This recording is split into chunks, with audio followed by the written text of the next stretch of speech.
여러분 안녕하세요. 추월입니다. 반갑습니다. 오늘 최고의 사주팔자 4가지 정도를 뽑아봤는데요. 말씀드리도록 하겠습니다. 첫 번째는 이 수생목, 수가 목을 생하고 목이 화를 생하는 사주. 수생목, 목생화가 잘 되어 있는 사주입니다. 예를 들어서 이렇게 만세력이 있어요. 근데 예를 들어서 뭐 개해생이 뭐 인월에 태어났다. 그런데 뭐 병화이다. 뭐 수생목, 목생화. 여기다 이제 뭐 금까지 하나, 정제, 금. 그러면은 신유금 뭐 이렇게 있으면 더 좋겠는데, 이 수생목, 목생화가 이렇게 잘 되어 있는 사주는 그래요. 뭔가 이 지혜니까 뭐 머리죠. 머리. 공부머리가 있다.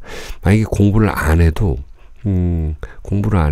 자기가 가진 그 자격, 그런 걸 통해서 이 사회에서 큰 일원이 될 수 있다라는 거예요. 큰 일원이 될 수 있다. 이 사주팔자를 본다는 건 목을 중심으로 보는 거거든요. 목을 얼마나 잘 키우느냐. 목이 이 습목이냐 아니면 조목이냐, 건조, 혹은 이게 생목이냐 사목이냐에 따라도 다르지만, 자 보세요. 생목이면 화를 반기거든요. 그리고 사목이면 금을 반겨요. 근데 수생목, 목생화가 잘 된 사주는 이 생목이든 사목이든 상관이 없어요. 생목 아니면 사목이겠죠. 운에서 반드시 금은 오고 화는 오고. 그래서 이 화에서 분명히 뭔가 좀 더 해나갈 수 있는 사주다. 이게 일간이 화가 아니어도 상관없다. 아시겠죠? 내가 수여도 내가 뭐 이렇게 임수일주다. 수생목, 목생화 이렇게 돼 있어도 상관없고, 수생목, 목생화 이렇게 돼 있어도 상관이 없어요. 여러분들 사주가 수생목, 목생화 그리고 화, 극, 금까지 잘 돼 있다면은 진짜 괜찮은 사주다. 그래서 밸런스가 맞는 사주라는 거고, 그 밸런스가 수에서부터 시작했으니까 더 좋다라는 거예요. 흔히들 이렇게 우리 또 선생님들 보면 이 수생목, 목생화냐 그냥 목생화냐에 따라 다르다 얘기하는데, 이 수가 근본이라는 거거든요. 여러분들 사주는 이 목을 키우는 것으로 보는데, 이 수는 생명의 근원이다. 그래서 수생목, 목생화가 잘 된 사주는 굉장히 그 머리를 잘 써서 사회의 큰 일원이 될 수가 있다. 이것이 뭐 귀문관살이라든지 충형 이런 것들이 너무 복잡하지 않아야 된다. 복잡하지 않아야 돼요. 아시겠죠? 뭐 살이 너무 많거나 충형, 파해가 너무 되어 있으면 그것은 깨진다. 최고의 사주팔자 아니다. 이렇게 볼 수가 있고, 오늘 간단하게 보는 거니까 나중에 요 디테일에 대해서 제가 또 한 번씩 또 찍는 거 아시죠? 디테일. 자, 1-1이다. 여러분들이 이 팔자를 보면 이렇게 만세력이 있잖아요. 이게 년, 월, 일, 시 이렇게 이야기를 해요.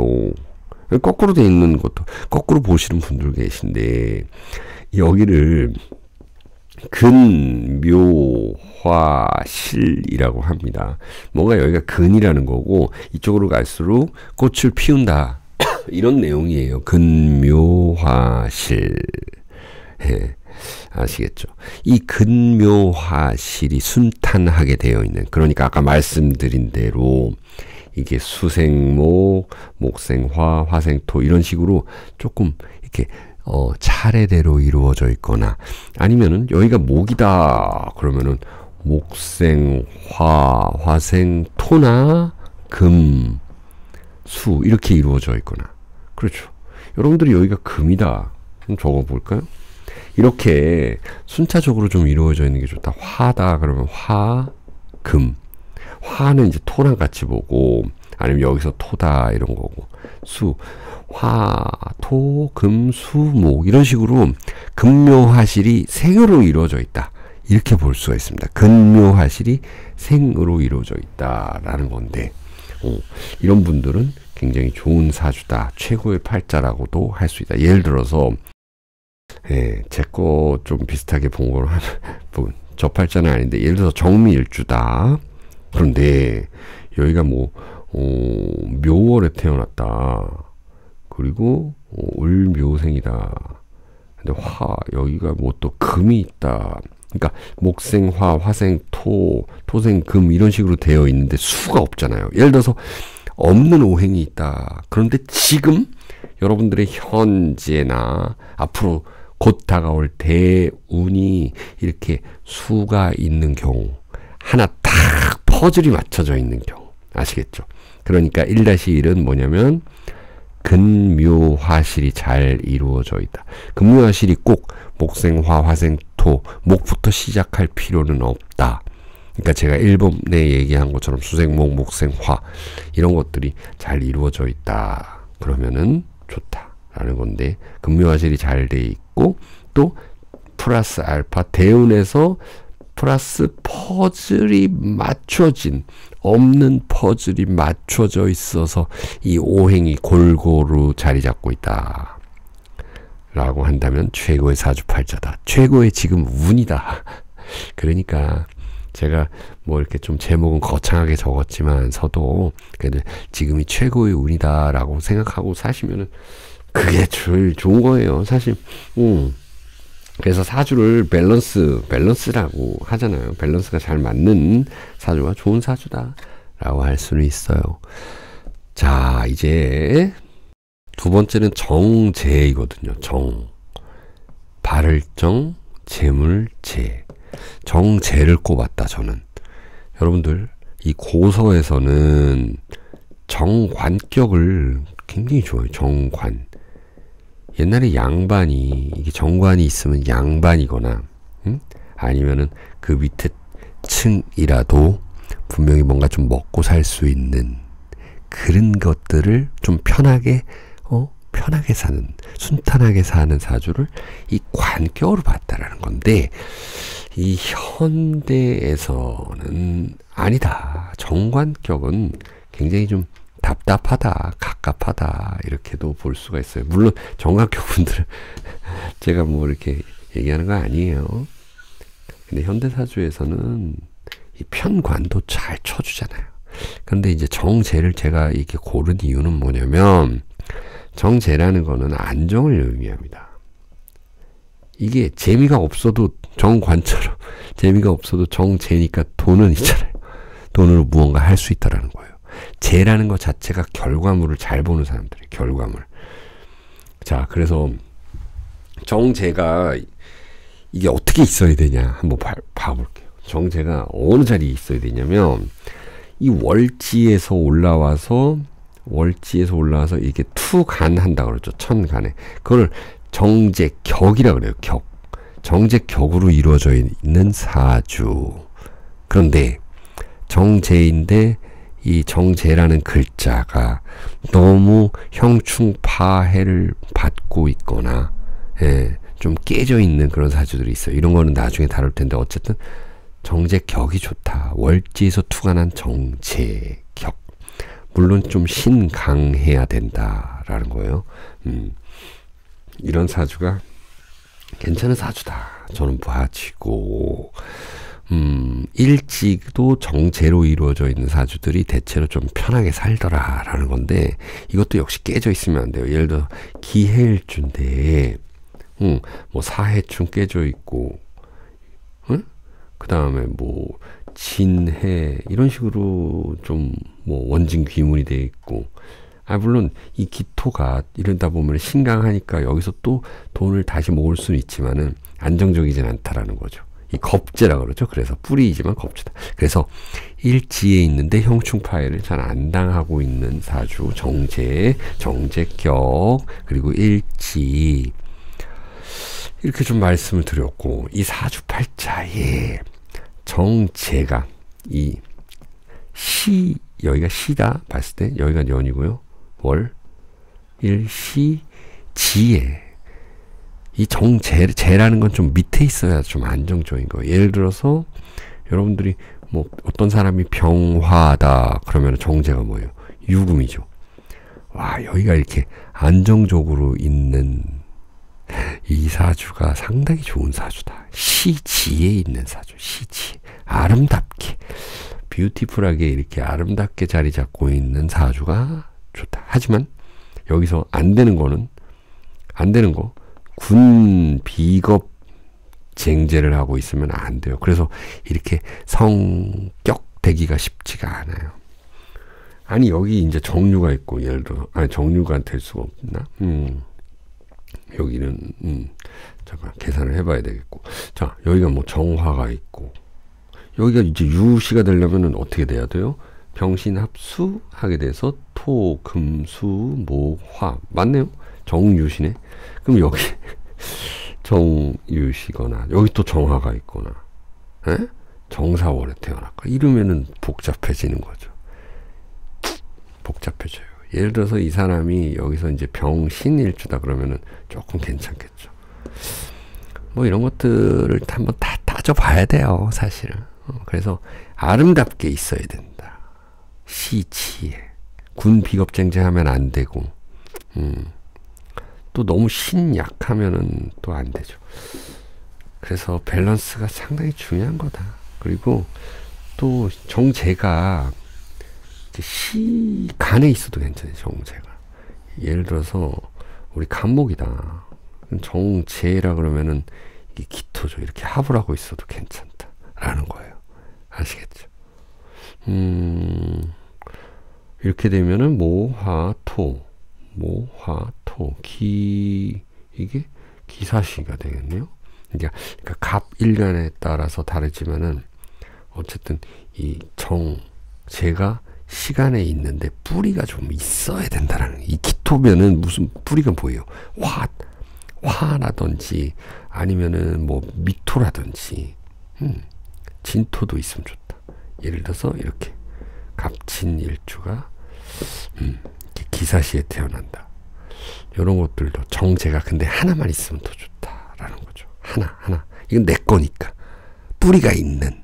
그쵸? 근데 이쪽에서는 좀 고생을 할 수 있겠다. 청년 시절에는 여기. 그래서 사주팔자가 굉장히 복잡한 건데 이렇게 있으면 말년이 좀 좋겠죠. 이런 사주도 있다라는 거고, 그 다음에 이제 정제를 봤어요. 그래서 저는 정제가 아름답게 형충파에 안 당하고 있는 사주가 굉장히 좋은 사주다, 이렇게 설명을 드렸고, 마지막으로 조후, 이게 좀 복잡한데, 조후 용신이 이게 20대에서 60대, 그러니까는 20대에서 60대 대운이 12대운이 있잖아요. 12대운. 근데 2, 3, 4, 5, 6, 6대운 정도가 용신이 오는 팔자가 있어요. 용신이 오는 팔자가 있다. 이것도 나중에 이제 따로 드릴 건데, 지금 오늘은 그냥 이렇게 설명만 드린다라는 거예요. 예를 들어서, 예를 한번 들어보면, 이건 완전 디테일하게는 들 수는 없고, 지금, 조후용신이라고 하면은, 어떤 사람이 개수다. 근데 추구월에 태어났다. 춥죠. 차갑죠. 조후용신은 불이죠. 불. 목이나 화가 필요한 사주다. 이렇게 볼게요. 이 사람이 기축월에 태어났고, 예를 들어서 경신영생이다. 그리고 뭐 여기가 또 굉장히 차갑다. 개유다. 그리고 또 자시에 태어났다. 이러면은 뭐가 되겠어요? 금수로 이루어져 있기 때문에 차다. 그러면 조후용신이 혹은 차거나 이 사람이 신강하다, 이렇게 얘기할 수 있죠. 어쨌든 조후용신이 목이나 화는 봄과 여름을 의미하는 거죠. 이 대운이 이렇게 대운이 60년 이렇게 20대에서 60대로 잘 이루어진 사주는 정말 좋은 사주다. 하지만 이런 사주는 굉장히 찾기가 힘들다. 말 그대로 이 대운 자체가 대운이라는 거예요. 큰 운이 60년간 오는. 그래서 60년간 대운이 좋은 사주. 물론 이때 뭐 다 매년 뭐 좋을 수는 없겠죠. 예. 아니 우리나라 정치인들도 고위 공직자에 올라간 사람들이 그 사주가 좋을까요? 좋지 않아요. 자, 이렇게 봄, 여름, 개수가 조후용신을 맞이했다. 이렇게 예를 간단히 들어봤는데, 이런 사람들은 뭐냐면은, 이런 사람들의 특징이 뭔지 아세요? 조우용신 대운이 60년간 오는 사람들. 물론 거기서 5년 어쩌다가 개두절각이라는 것이 있어요. 예를 들어서 정유다, 뭐 아니면은 뭐 사다, 이런 대운이 오면은 이게 반대가 되잖아요. 그런 기운들은 개두, 절각 이렇게 이야기하는데, 이런 때는 뭐 5년씩은 안 좋을 수 있다 이렇게도 이야기를 합니다. 자, 대체적으로 좋다라는 거예요. 왜 또 20대에서 60대를 얘기했냐면 한참 활동할 때잖아요. 그쵸? 그리고 20대, 30대, 40대는 내 돈이 아니고, 40대, 50대, 60대는 그래도 내 돈인데, 근데 20대부터 60대까지 좋은 대우는 정말 찾아보기 힘들다. 이런 사주가 최고의 사주다. 그리고 이런 사주들 특징은 뭐냐면, 이런 사주들은 뭐가 될까요? 여기 내가 만약에 개수고 뭐고, 간목에서 개수 다 있겠죠.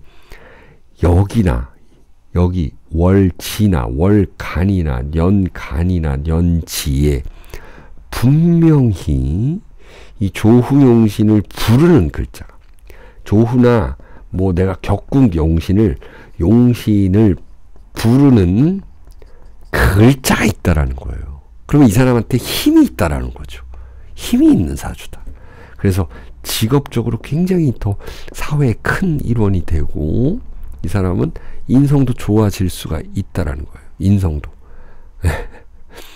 내가 100% 살 수 있다라는 사람이에요. 열심히 일해서. 그리고 이런 사람들은 인덕이 있다. 여기에 용신을 부르는 사주가 있다니까요. 그러면 여기는 사회궁이잖아요. 조상궁이고, 내가 태어난 그런 성품이잖아요. 그래서 이렇게 간단히 3개 그리고 플러스 알파 해서 4개까지 알아봤는데, 더 좋은 사주도 있다. 근데 제가 갑자기 이렇게 좀 생각이 나더라고요. 그래서 여러분들과 좀 소통하고 싶어서 이렇게 찍어봤는데, 여러분들 뭐 사주가 어떠신지 댓글도 달아주시고, 또 제가 또 좋은 사주 있으면 사주 풀이도 한번 올려드리도록 하겠습니다. 네, 시청해주셔서 감사합니다.